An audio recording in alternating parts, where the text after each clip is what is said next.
Primeiro, meu boa noite a Renata Agostini em Brasília. Boa noite, Renata. Boa noite a Daniel Reitner, igualmente em Brasília. E a Raquel Landim aqui do meu lado, na Avenida Paulista, em São Paulo. Vamos então ao relançamento do filme. Vai ser sexta-feira, o novo PAC, o novo Programa de Aceleração do Crescimento. Estamos falando de 200 bilhões de reais em investimentos públicos pelos próximos 4 anos. São mais de 2.000 projetos com exigência de conteúdo nacional nas obras. Reportagem de Tainá Farfan. A nova versão do programa prevê a retomada de obras paradas, aceleração das que estão em andamento e novos projetos em até 9 áreas de investimento. Além de infraestrutura, transporte e energia, a terceira edição do PAC vai contemplar áreas como inclusão digital e conectividade, transição energética, ciência e tecnologia e a ampliação de ações em educação e saúde. Para viabilizar todo esse investimento e evitar a elevação da dívida pública, o governo quer alterar a Lei de Diretrizes Orçamentárias de 2024 e retirar 5 bilhões de reais da meta fiscal do próximo ano. O Executivo planeja que esse montante seja abatido dos investimentos realizados por estatais não dependentes do Tesouro. Os ministros Alexandre Padilha e Rui Costa se reuniram na última terça-feira com líderes do Congresso Nacional para apresentar as linhas gerais do plano. No encontro, os auxiliares de Lula pediram aos parlamentares que colaborem com a indicação de emendas para as obras do novo PAC. O uso dos recursos das emendas ajudaria o governo a cumprir a meta estimada de 60 bilhões de reais anuais em investimentos federais para o programa. Para os parlamentares, a vantagem seria a priorização dada a execução dessas emendas ligadas ao novo PAC. Rui Costa deve presidir o Conselho Gestor do programa, que será composto ainda pelos ministros Fernando Haddad, da Fazenda, Simone Tebet, do Planejamento, e Esther Dweck, de Gestão e Inovação. A ex-ministra Miriam Belchior, que participou das 2 primeiras versões do PAC e atualmente é secretária executiva da Casa Civil, será uma das principais coordenadoras do programa. Além de verba da União, o novo PAC contará com recursos de estatais, financiamentos de bancos públicos e ainda do setor privado por meio de concessões e parcerias público-privadas. Com isso, o governo estima que o total investido em obras chegue a 1 trilhão de reais em 4 anos. O programa terá exigência de conteúdo nacional nas obras. Daniel Reitner, como homem de cultura que você é, animado para a reestreia do remake do PAC 2, A Volta? Olha, William, como você colocou logo no início, tem um bocado de repeteco aí no meio. E aí a gente não pode falar de novo PAC sem revisitar o PAC 1, lançado em janeiro de 2007, e que deixou algumas promessas ainda descumpridas. A gente até separou aqui em um telão quais promessas são essas que podem ser destacadas e vão estar no novo PAC. Ferrovia Transnordestina, lá no PAC original, ela custaria 4 bilhões e meio de reais e foi anunciada para conclusão em 2010. O que acontece? Ela vai estar no novo PAC com um trecho só, promessa para 2027, mas sem seguir até o Porto de Suape, em Pernambuco. Agora ela vai só até Pecém, no Ceará, e fica, portanto, praticamente a metade do que era originalmente. 17 anos de atraso. E a ferrovia de integração oeste-leste, ali no interior da Bahia, chega no Porto de Ilhéus. E o curioso é que o presidente Lula esteve lá lançando a pedra fundamental de obras agora. A previsão de entrega dessa ferrovia foi estimada para 2027. O presidente Lula até falou assim, não, precisamos antecipar para 2026, eu quero um esforço de todo o meu governo. Só que lá no PAC 1, essa ferrovia tinha entrega prevista para 2012, 15 anos de atraso. E a gente tem 2 destaques aqui de obras que são um grande ponto de interrogação. BR-319 é a repavimentação de uma estrada que já existia desde o regime militar. A floresta foi tomando conta de volta, não houve manutenção.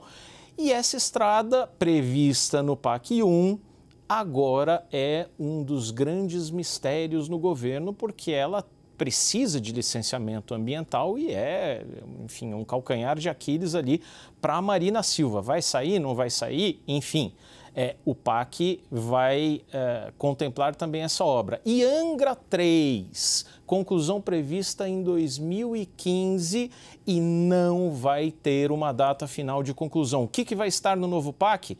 Estudos de viabilidade econômica, técnica e financeira para Angra 3. A única coisa que o governo promete é conduzir esse estudo para saber se vale a pena concluir Angra 3. Sabe por quê, William? Porque, para concluí-la, o governo estima que precisa de mais 20 bilhões de reais. Ai, Daniel, voltam à minha cabeça lembranças tão antigas da minha juventude como jornalista.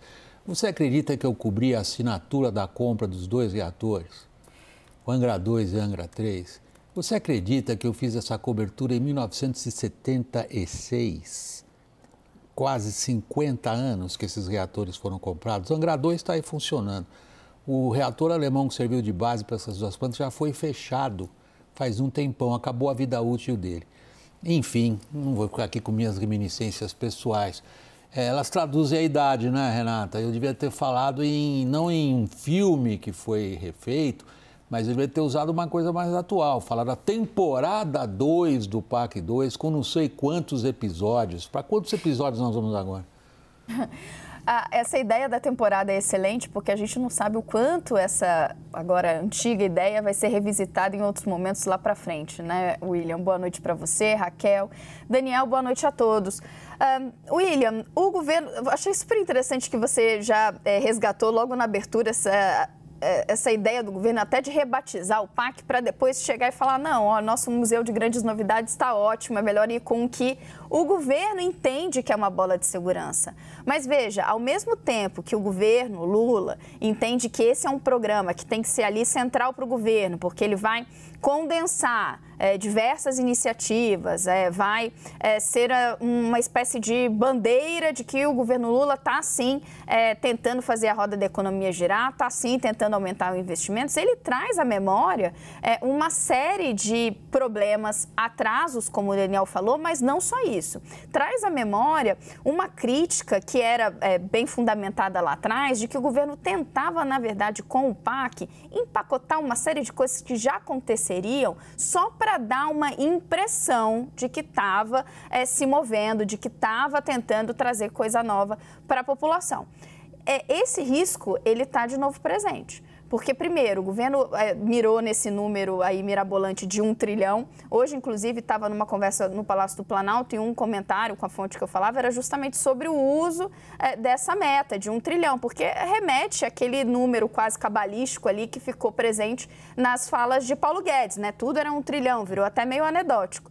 Mas o fato é que o governo quis mirar nesse número de 1 trilhão e está colocando tudo ali dentro. Está colocando investimentos que já seriam feitos por estatais, mais notadamente a Petrobras, está colocando uma expectativa de que o setor privado entre com força e está contando com a boa vontade dos parlamentares de direcionarem emendas parlamentares. Não é uma conta fácil e simples de se chegar. Não, e lembra a gente algumas declarações antigas, né? Nós estamos todos aqui voltando um pouquinho para trás. Não sabemos qual é a meta, mas vamos dobrá-la, né? Raquel, qualquer que seja a maneira como a gente observa esse esforço do governo em recuperar obras que estão atrasadas, em colocar num certo eixo, estão divididos ali eixos, por exemplo, água, saúde, infraestrutura, há um esforço de coordenação. Qualquer que seja a maneira que a gente olhe para isto, a gente esbarra na capacidade de investimento e na capacidade de mobilizar o investidor privado em torno desses eixos. Como está isso?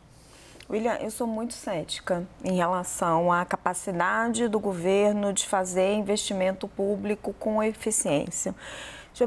Isolando um pouco essa tendência do presidente Lula de achar que tudo que ele fez lá nos primeiros mandatos dele era bom e que ele precisa trazer essas marcas de volta e a dificuldade de apresentar novas ideias. Vamos deixar isso de lado um pouquinho.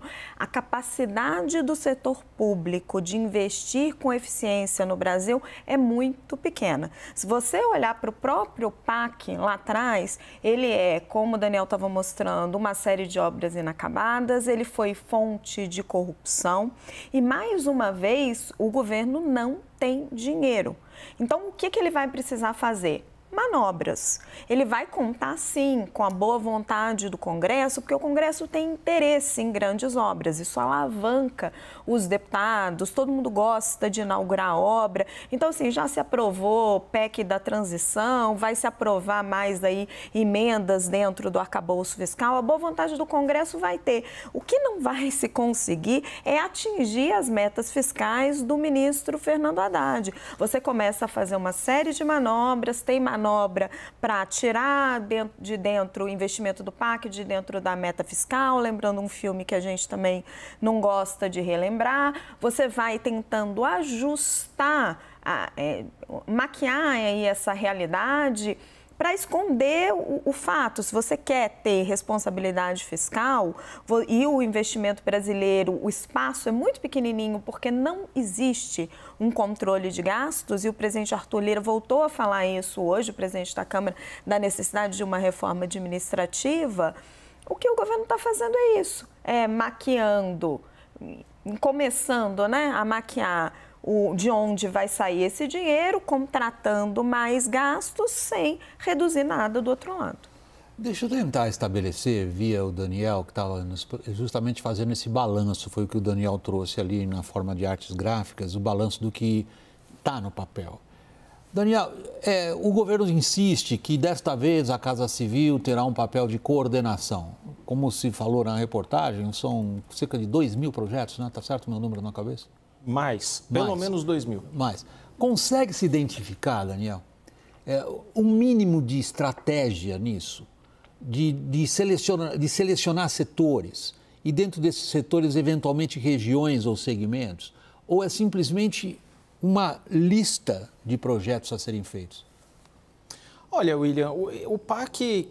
Essa nova versão do PAC começou com uma oitiva dos governadores. Cada governador apresentou pelo menos 3 projetos prioritários que lhes interessavam. Por exemplo, no caso de São Paulo, o túnel Santos-Guarujá, a extensão da linha 2 verde do metrô e o trem intercidades. E aí, há um resgate também, eu puxo esse caso do trem intercidades e do metrô para remeter ao resgate de outras políticas públicas anteriores do PAC, ou dos governos Lula 1 e 2 ou Dilma, que também vão ser empregadas agora no PAC, que é a participação muito pesada dos bancos públicos. Esses projetos, ainda que não sejam de recursos orçamentários, do OGU, como a gente diz aqui em Brasília, eles têm financiamento, eles precisam ter algum tipo de financiamento. BNDES, Banco do Brasil, Caixa, bancos de desenvolvimento internacionais com garantia do Tesouro. E, para isso, vão precisar também de uma expansão. Esses bancos, a Caixa, com mobilidade urbana, o BNDES, vão ter que desembolsar mais dinheiro. Para isso, eles precisam tirar de algum lugar. E outra vertente que está sendo resgatada e dialoga muito com aquilo que a gente vem falando no comércio internacional, o acordo Mercosul-União Europeia e espaço para compras governamentais, espaço para conteúdo local, é justamente essa vertente.